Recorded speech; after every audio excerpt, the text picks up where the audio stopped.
बच्चों को अंडा देने के लिए नहीं है, जिसमें कि इतना ज़्यादा पौष्टिक आहार होता है, लेकिन बीजेपी का लोग, बीजेपी का गुंडा उसको फेंक रहा है। इस प्रकार की परिस्थिति उस जगह पर होती है जहां जंगल राज होता है, और बीजेपी जंगल राज में ही विश्वास करती है। सरकार चलाना इसको नहीं आता है। एमपीओ के साथ ये होना, कॉरपोरेटर्स, नीचे काउंसिलर्स के साथ ये सब होना, यही बीजेपी का चरित्र है क्या? ये चरित्र, चेहरा और यही चिंतन है इनका। महुआ मोइत्रा 2 बार की एमपी, साथ में वो मीटिंग ले रही है अपने पार्टी का। क्या किसी को, आम आदमी को इतना हिम्मत हो सकता है? क्या आम आदमी के पास इतना टाइम है जो मार्केट में गया होगा, मार्केटिंग कर रहा होगा, कोई ऑफिस से आ रहा होगा, कोई ऑफिस जा रहा होगा? क्या ऐसे लोगों के पास समय है अंडा मारने का? जो रुक गया, अंडा भी है उसके पास में, सब तैयार हो गया, वो मीटिंग में पहुंचा और वहां पर सब तैयार होकर मारना शुरू कर दिया। तो ये बीजेपी का खेल है और बीजेपी इसमें माहिर है। उसके पास कुछ करने को है नहीं, कुछ कर सका नहीं है। 21 तारीख को शहीद दिवस है हमारा, 21 जुलाई को, उसकी मीटिंग जगह जगह हो रही है, लाखों लोग आएंगे। इसको लेकर बीजेपी डरी है और हमारे मीटिंगों को खराब करने का प्रयास कर रही है, लेकिन इससे डरने वाले नहीं है शुभेंदु बाबू। कोलकाता पुलिस तो आप लोग का धर्मतला विक्टोरिया में जहाँ का प्रोग्राम करने का बातचीत चल रहा था, वहाँ पर भी नो एंट्री लगा दिया, मतलब वहाँ नहीं कर सकते। अरे वो तो क्योंकि डरता है बीजेपी, इसलिए नहीं करने दे रहा है। ममता बनर्जी आज भी अकेले, कोई भी नेता खड़ा हो जाए, आ जाए, 1 to 1 खड़ा हो जाए, ममता बनर्जी किसी को भी हरा देगा। 2 करोड़ 60 लाख वोट आया है, सिर्फ 30 लाख का अंतर है। सिर्फ इसको लेकर के डरता है और कुछ नहीं है। आज जो महुआ मोइत्रा के साथ हुआ, ये इसका डर है बीजेपी का। और आपको क्या लगता है, आम जनता को अच्छा लग रहा है? ये सब लोग बोल रहा है, जगह जगह सोशल मीडिया के ऊपर थू थू हो रहा है बीजेपी का। ये तरीका नहीं है। आज ऋतुव्रत तो दिल्ली गया है, कल इलेक्शन कमीशन ऑफ इंडिया का साथ उसका मीटिंग है।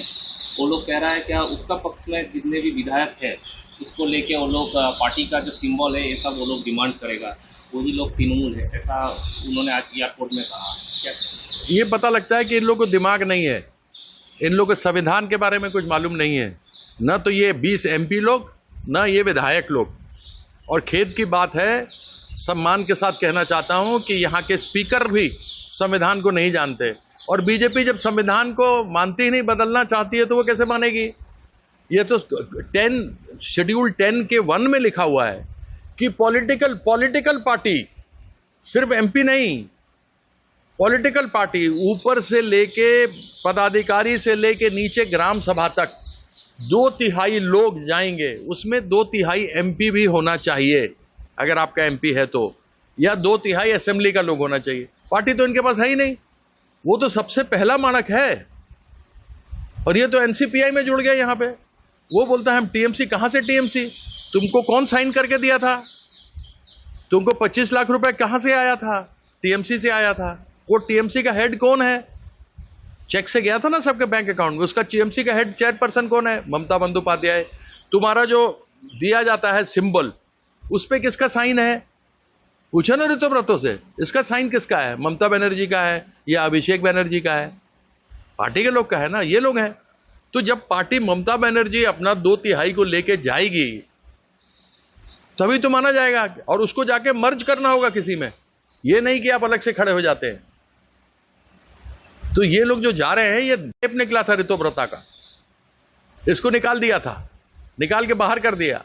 आके पीछे पैर पे पड़ा रहता था दीदी के, इसको राज्यसभा का एमपी बनाया, इसको लड़ाया, मंत्री बनता अगर सरकार हमारा बनता तो। आज देख लो, जिस थाली में खाया उसी में छेद किया, पीठ पे खंजर भोंका ये आदमी। ये लोग गद्दार लोग हैं।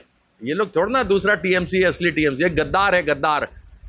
नमक, जो नमक का कर्ज नहीं अदा कर सकता वो इंसान नहीं है, हैवान है। ये बीजेपी लोग कर रहे हैं। मुख्यमंत्री जी जो वो बड़ा बड़ा बात करते हैं विधानसभा में, लेकिन कोई लॉ एंड ऑर्डर नहीं है। श्रमिक भट्टाचार्य बड़ा बड़ा लेक्चर देता है, प्रोफेसर का स्टाइल में लेक्चर देता है, लेकिन लॉ एंड ऑर्डर को पूरा नष्ट कर दिया।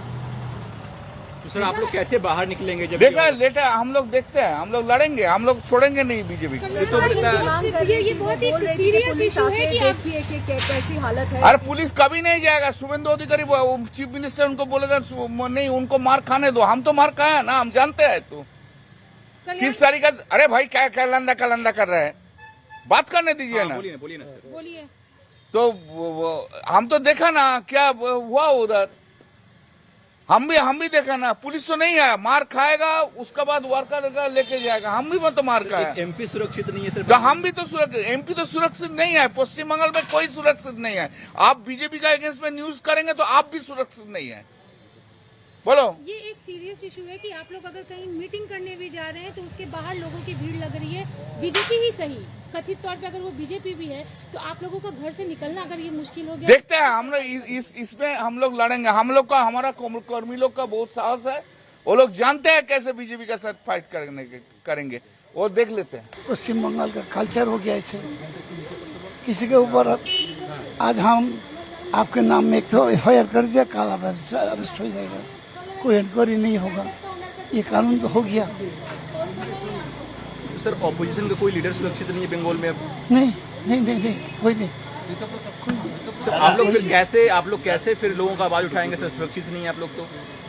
देखिए हम लोग फिर से ममता बनर्जी के नेतृत्व में रास्ता में उतरेगा और आम जनता को हम साथ देगा, लड़ाई होगा। इस तरीका का इंसिडेंट होगा तो पुलिस को तो देखना बहुत जरूरी होता है। जो पार्लियामेंटेरियन जो अपने कॉन्स्टिट्यूएंस में जाएगा, यहाँ कहीं पर मीटिंग करने जाएगा, उसको इस तरीका से मीटिंग करने से बाधा देने से ये तो हम लोग को डेमोक्रेटिक जो सिस्टम है उसको फेल कराने का जो कोशिश कर रहा है। पुलिस को तो तुरंत एक्शन लेना बहुत ज़रूरी है। मैं रिक्वेस्ट करूंगा आपका माध्यम से पुलिस को जरा वहाँ पर जाके कम से कम उस जो हालात वहाँ पर पैदा हुआ है वो हालात को नॉर्मलाइज करें। दादा इस तरह से नेताओं की घेराबंदी करना, क्या ये आप लोगों के लिए थोड़ा असुरक्षित माहौल नहीं लगता है? देखिए आप पश्चिम बंगाल में जिस तरीका से हालात पैदा हो रहा है, अभी तो आम आदमी कोई मुंह खोल के बात करना भी डरता है कि कहीं FIR कर देगा, कोई कुछ बात करेगा तो FIR कर देगा, सब कोई डरा हुआ है। लेकिन ऐसा माहौल ज़्यादा दिन नहीं चलेगा, अभी आदमी लोग थोड़ा थोड़ा करके सामने आ रहा है, इसका प्रोटेस्ट भी कर रहा है। आपके मोबाइल पर तुरंत आएगी ब्रेकिंग न्यूज, स्क्रीन पर सबसे पहले दिखेगी बड़ी खबर, देश दुनिया की हर खबर एक जगह। अब आपके मोबाइल पर तुरंत फटाफट इंस्टॉल कीजिए न्यूज नेशन ऐप और रखिए खुद को अपडेट।